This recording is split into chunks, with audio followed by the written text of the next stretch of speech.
भैया बहनों, पप्पूलाल माली, माध्यमिक सरस्वती विद्या मंदिर रामपुरा।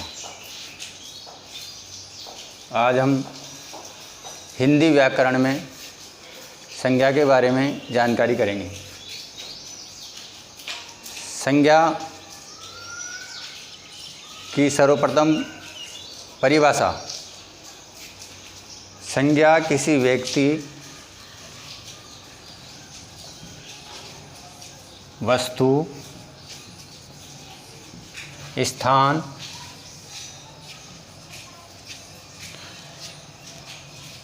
या भाव के नाम को संज्ञा कहते हैं।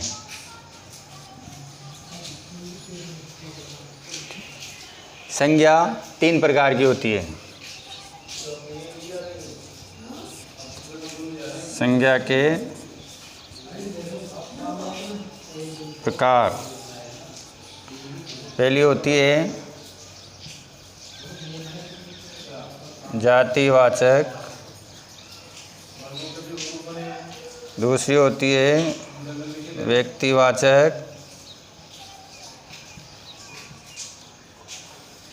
और तीसरी होती है भाववाचक।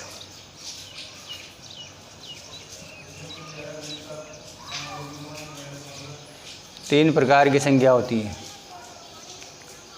जातिवाचक, व्यक्तिवाचक और भाववाचक। जातिवाचक जो संज्ञा होती है, इसमें एक जाति के अंतर्गत आने वाले सभी जो व्यक्ति हैं, वस्तु हैं, स्थान हैं, उसको जातिवाचक संज्ञा के अंतर्गत रखा जाता है। किसी भी व्यक्तियों का जो समूह है या स्थान है या किसी प्रकार का कोई वस्तु है जो समूह में होती है, वो जाति के जातिवाचक संज्ञा के अंतर्गत आती है। जैसे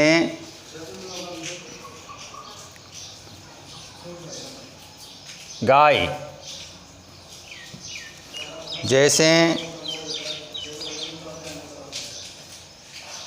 अब गाय जो है, इस गाय में सभी प्रकार की गायें आ जाती हैं, इसलिए ये जाति विशेष का अर्थ दे रहा है। जैसे गायें कई प्रकार की होती हैं, जैसे हरियाणी गाय है, जर्सी गाय है, पहाड़ी गाय है, संकर गाय है। इस प्रकार ये क्या है, गाय जो शब्द लिखा है मैंने जाति में, ये जाति समूह को प्रकट कर रहा है, इसलिए इसमें क्या है, जातिवाचक संज्ञा होगी। इसी प्रकार दूसरा है, जैसे पर्वत है। पर्वत, इसमें भी क्या है, जाति समूह का भाव प्रकट हो रहा है। जाति समूह जैसे केवल पर्वत लिखा है मैंने, पर्वत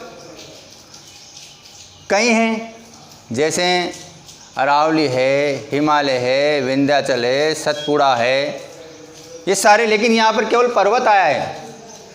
पर्वत होने के कारण ही यहाँ पर क्या है, जातिवाचक संज्ञा की श्रेणी में है ये पर्वत।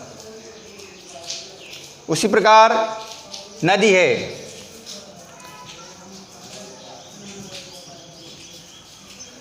सभी प्रकार की जो नदियां हैं वो इसके अंतर्गत आ गई, इसलिए नदी भी क्या है, जातिवाचक संज्ञा के अंतर्गत आती है। इसी प्रकार शहर है,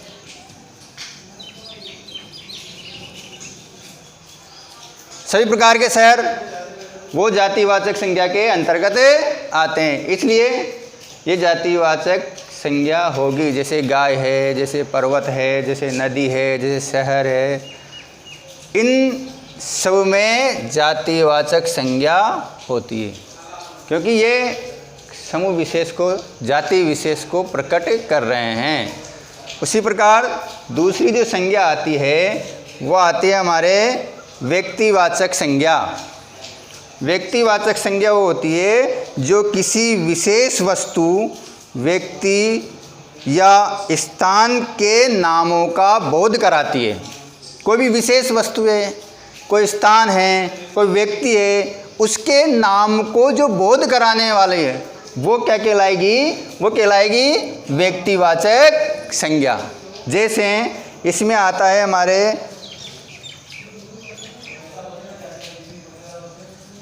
जर्सी गाय। यहाँ पर गाय जाति को प्रकट कर रही है, लेकिन मैंने विशेष यहाँ पे लिख दिया, ये जर्सी गाय, ये विशेष हो गई। इसके बाद में मैंने लिखा हिमालय, ये विशेष हो गए हिमालय पर्वत। यहाँ पर पर्वत लिखा था, पर्वत सभी प्रकार की ये जाति को संबोधित कर रहा है, क्योंकि हिमालय पर्वत है, सतपुड़ा पर्वत है, विंध्याचल पर्वत है, आल्पस पर्वत है, केवल यहाँ पर हिमालय पर्वत आया है, इसलिए विशेष है। इसलिए ये क्या है? ये व्यक्तिवाचक की श्रेणी में आता है। उसके बाद में राम है, ये विशेष है, ये व्यक्तिवाचक को क्या कर रहा है? प्रकट कर रहा है। तीसरी जो है वो है भाववाचक संज्ञा। भाववाचक संज्ञा में क्या होता है? जिन संज्ञाओं से पदार्थों या व्यक्तियों के गुण, दोष, आकार, गुण, दोष, आकार या अवस्था आदि का भाव प्रकट होता है, वहाँ पर क्या होती है? भाववाचक संज्ञा होती है। जैसे अच्छाई है,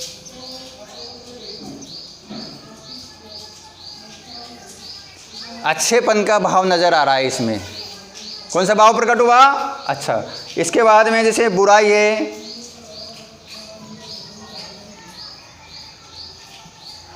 इसमें बुरेपन का भाव नज़र आ रहा है। जैसे बुढ़ापा है,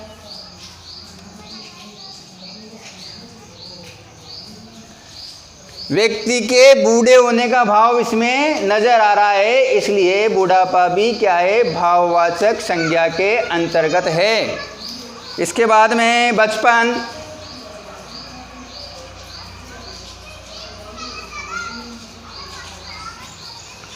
इसमें भी क्या है? बचपन, छोटे मतलब बच्चे के भाव होने का इसमें पता चल रहा है। इसलिए जैसे मिठास है,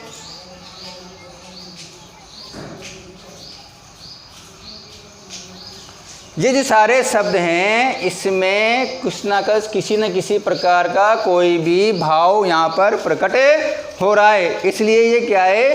भाववाचक जो संज्ञा है वह कहलाएगी। इस प्रकार आज हमने संज्ञा की परिभाषा, संज्ञा के प्रकार और उनके उदाहरण ये पढ़े हैं। आज के लिए इतना, धन्यवाद।